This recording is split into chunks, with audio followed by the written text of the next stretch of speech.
Jeffrey, is the game any good? Maybe. Today we embark on an adventure to truly discover this huge and beautiful game known as Just Cause 3 and discuss the good, the bad, and the ugly. So without further ado, let us begin, just because.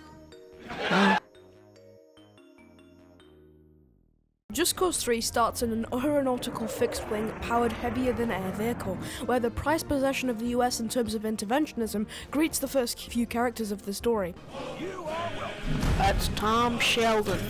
Tom, you bastard. You destroyed my country. Die! Tom Sheldon is an American who loves freedom and the shiny blue rock named after a German province. What is mental illness? Rico also meets a few others, namely Mario, an old friend of his, and surface-to-air missile batteries, my personal favourite because of their dialogue. Now, Just Cause 3 really shines in gameplay. It's the best part, arguably better than its successor, Just Cause 4. The only thing that makes Just Cause 4 stand out from 3 is that they have capybaras and pigs. Also, I had to record this game twice because the first few hours of recording I did, I had the bitrate of a 2008 Roblox machinima. So sorry it took so long to get this video out. Wait, what was I talking about? Oh yeah, Medici, the island chain that we're about to liberate, is currently under a brutal military dictatorship, de facto headed by Sebastiano di Ravello, an insane guy that just laughs every 3 seconds. I genuinely don't know what he's doing. After Rico meets Mario, they both have an incredibly deep and intellectual discussion with each other. I'm going to liberate Manea. That's a tall order, Rico. I don't think so. I'm also going to destroy Vis Electra. Yeah, let's go. Terrorism. Yeah. Rico proudly proclaims that he will destroy all infrastructure in a 2 square mile radius, of course, on behalf of the US government. My resolution? Airstrikes. Bomb them. Keep bombing them. Bomb them again. UAV online. Friendly Predator missile inbound. But before I get too deep into the lackluster story, let's first talk about what Just Cause 3 really does right, which is fast, fluid movement.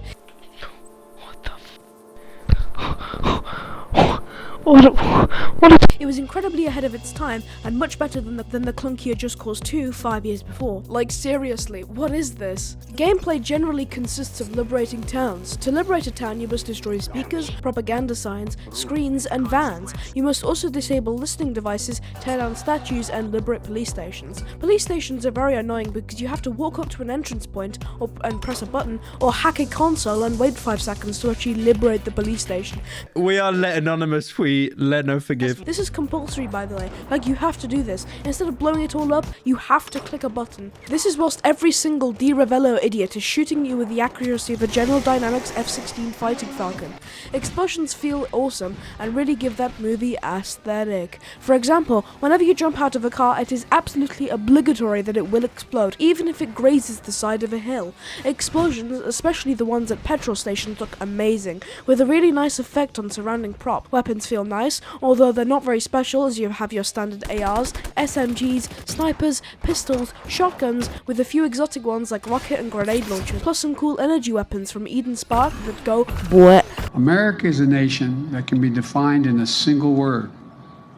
I was going to Extra content for Just Cause 3 includes different types of upgrades for Rico, like more tethers for the grappler.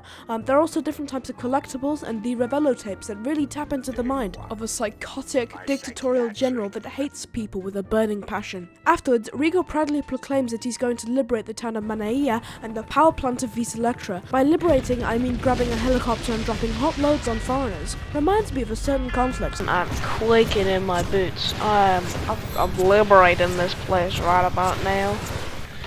Rico liberates those 2 areas, but oh no, Di Ravello is back, and he's not very happy. It's like John Barilaro, the guy that tried arresting Friendly Geordies, but a psychotic serial killer. Like a child telling you off for not abiding for his rules in a Gmod RP server, he kills and bombs his own citizens for revenge. Nope, he doesn't go and bomb the little rebel hideouts or like actually retake the lost land. He just bombs his own towns. Actual rock muncher. The town of Costa del Porto. Banned! And when he comes to protect the insignificant, kill his friend. Every action must and will incur a terrible reaction. Got no choice. But I won't forget. The tanks are mine. You go into town, man. We'll serve them up on a plate. This minestrone is ideologically opposed to being a soup. This results in Rico saying, guys, we gotta go help the civilians. No, to hell with the civilians. You see the idiots who did nothing to me anyway, playing a guitar and the relations here. I hope the civilians die. Anyways, the mission fails really badly, like really badly. The rebels, or the rebels, see I'm gonna do it in an Italian accent, oh mamma mia. Them bastardos.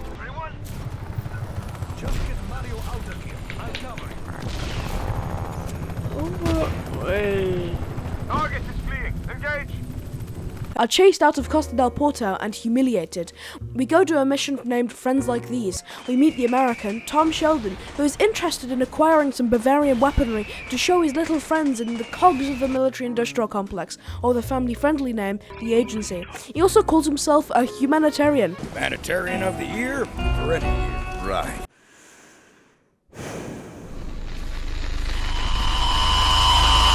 Rico walks up to Mario, who after looking very defeated, says, "What the hell?" to Mario. Mario is very upset because he thought that the American equipment, or the comlinks, were gifts for the rebels, and were given to them by Sheldon and his friends. So we couldn't win. But they weren't, as they cost a lot of money. Sheldon,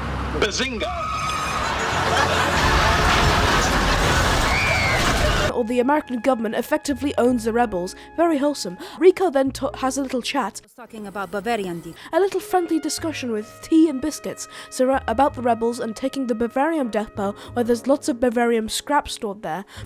Bavarian scrap is stored there. Getting rid of it will hit him where it hurts. I'll check it out. But before we can go take the depot, we need to meet Dima's contact right out of Vigilator Nord, a DRM military base. We go and find the contact. He's a man named Luch. Hey, are you Luch? That depends. Who's asking? Dima said. Oh, I am Luch. Who gives us no help. What was the point? North is across the bay. You're looking for Dima's scanner, right? See. Too bad. That is needle in one very large haystack.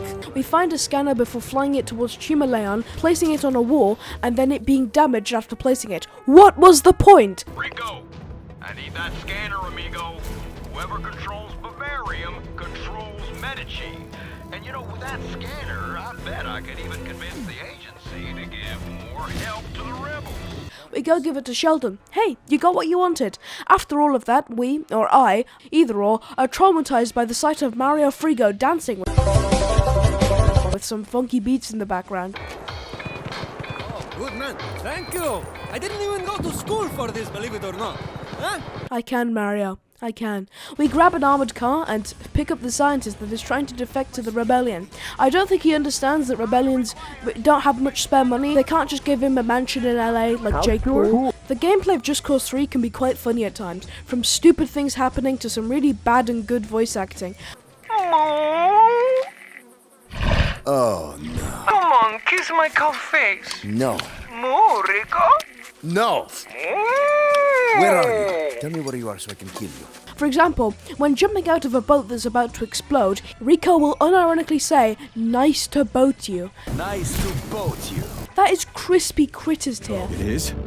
Crispy critters. There are also some Easter eggs that range from references to other games to the person that voices the General News Network. It's really funny listening to what he has to say, or the North Korean tier excuse as to why there are explosions at a nearby military base. He's gone! He's gone! Viva la General! If there is a general! It's just some routine, controlled demolitions. Nothing to be concerned with. Like the fact that some armed man just took away my cell phone. Viva Medici! and this is all a fictional news broadcast. Thankfully, he does get out. Anyways, with all of that out of the way, we start a mission that involves an attempted recapture of the entire region of Insula Fonte by the general and his military. The rebels have a tough time to begin with, and it does seem like they are losing, but Rico, with his squirrel power, eventually kills them all. Insula Fonte is liberated, 2 regions to go. Dima then picks us up and takes Rico to the launch site of the Bavarian rocket. Rico then rides the missile and says, Fuck you, missile! Know my voice, Rico Rodriguez. Sheldon tries to get his grubby little paws on it. Rico, you gotta save that missile. Drop it in the ocean, baby. We on the missile ship. But that fails because Rico doesn't care about what he thinks. We then start a really shit mission. Oh no. I've been turned into a cow. Of cows and wine. It first consists of Rico doing this. Then afterwards we supplied the partying rebels with barrels of wine in a truck. I mean, I do get why they're celebrating. Rico did just ride a rocket to save thousands of people, so fair enough. We then start another mission. Tom Sheldon, our American friend, says that Dima and Mario are being tracked by Di Ravello forces. You said Dima is being tracked. Where is she? Oh, she's motoring around, gathering intel she thinks is important to the rebel cause. Something about the vehicles catching fire over Fort Dracon. Right, now the military gunboats there, while they're speeding off trying to stop them. They're apparently gathering intel that is important to the rebellion. Military gunboats are trying to pursue them, however, and hunt them down, so Rico goes and deals with that. Bon voyage! Also, Rico liberates a military base whilst in a story mission. I think that's quite funny. We meet the contacts, who are Annika and Tio. Tio. Rico. I'm Mario, my bro. I am not your bro. After holding off against DRM forces and Annika calling Rico tough guy as an insult, You, tough guy, you just gonna stand there? we get a cutscene and Mario might just die. I mean, everyone says he might, but it really does look like he just has a nosebleed. How does it look? Internal bleeding, heavy trauma, most likely fatal. Dima, work on your people skills. After a little time, we go and hijack a Bavarian tank for Annika if she goes and gets all of the required medical supplies for Mario to make him better. We hijack the tank and drive it towards the transport, which Rico does successfully. After the rebels liberate more of Corda Dracon, by the rebels, I mean Rico, and solely Rico. Like no one else does anything. After liberating Corda Dracon, Unidentified craft. What is your intent? Our intent? To keep the Ravello's bullets from chewing through your fuselage. This is Rico Rodriguez, at your service. Roger. Thank you for the escort. May our flight be uneventful. escort the exiled and de jure leader of Medici, Rosa Manuela, to the Rebel Cove. Mario is completely obsessed with her and she hates it. Like, look at this. This is mean and uncalled for, man. Of course I know of the great Mario figure. You do? Thank you for all you have done in service to the freedom of Medici. I love you. I love you. Was that weird? Memorable. The same thing happens with Corda Dracon. Military forces aligned with Di Ravello attempt to take the archipelago. After winning the battles for the rebels, we go to the DRM facility and destroy the Bavarian core that Di Ravello scientists have been working on for 15 years. Do you know the real victims of the Medici Civil War are? The DRM scientists. They get it really badly. Like, they're just trying to do their job, and all of their stuff just gets yoinked and then destroyed by Rico. I feel bad for them. After we find out who's been telling Di Ravello the secrets of what the rebels were out to do, turns out it's actually the scientist named Zeno who actually gave Di Ravello the power in the first place. Rosa spots him effectively and tells the class that he's been very, very naughty, so Mario goes and locks him up. It is revealed that Di Ravello knows that his power is effectively shot, knowing that he's lost half of his country in a matter of a few weeks, and that he needs to ship all of the remaining Bavarium off to somewhere safe, presumably Black Hand forces in Solis in Just Cause 4, but that fails miserably after Rico destroys the train headed to the port to take the Bavarium. Tough for you, Di Ravello. After a little side mission opens up where Annika and Tio liberate a police station with Rico to free their friends from captivity, Di Ravello shit-talked Rico, saying that everything is hopeless and that he should just give up. It's hopeless, Rico. That was hardly impressive.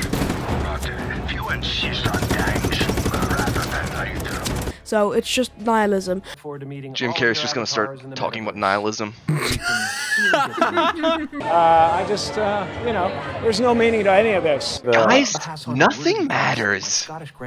Just end it now. But we do eventually liberate the police station and de-Ravello's enemies. To be honest, not much happens between the story missions now except liberating some towns. Another mission is hijacking a cargo plane. This is so the Bavarian bomb on the plane cannot be shipped anywhere else. I'll let some of it play out.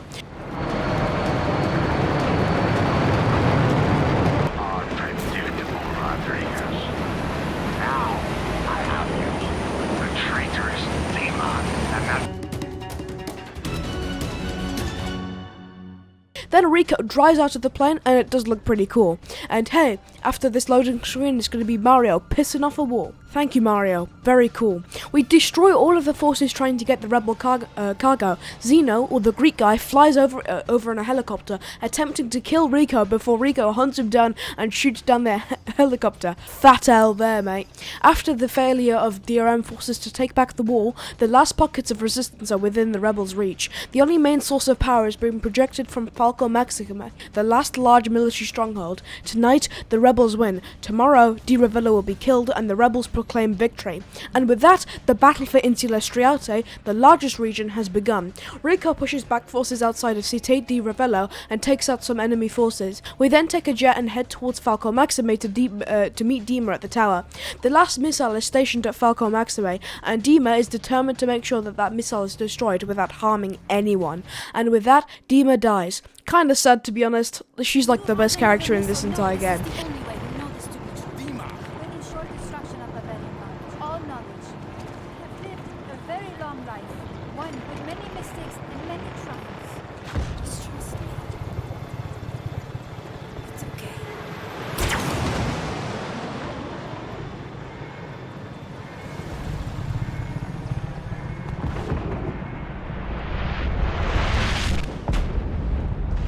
Anyways, the DRM is finished. The only little bit of power that the general remains is on an uninhabited island that is a volcano, just a massive volcano, where the last known location of the general was seen. A boss fight occurs with Di Ravello in a Bavarian helicopter, and after a little bit of fighting, the general is shot dead and tumbles into the flames behind. And with that, the general is dead. Anyways, thanks for watching, everyone. Please make sure to subscribe if you enjoyed, and if you're new around here. Thanks for the support. It's been truly insane. Make sure to criticize any elements you disliked about this video. I'm trying to expand and evolve my content, so even minor criticisms are still things I'd love to hear.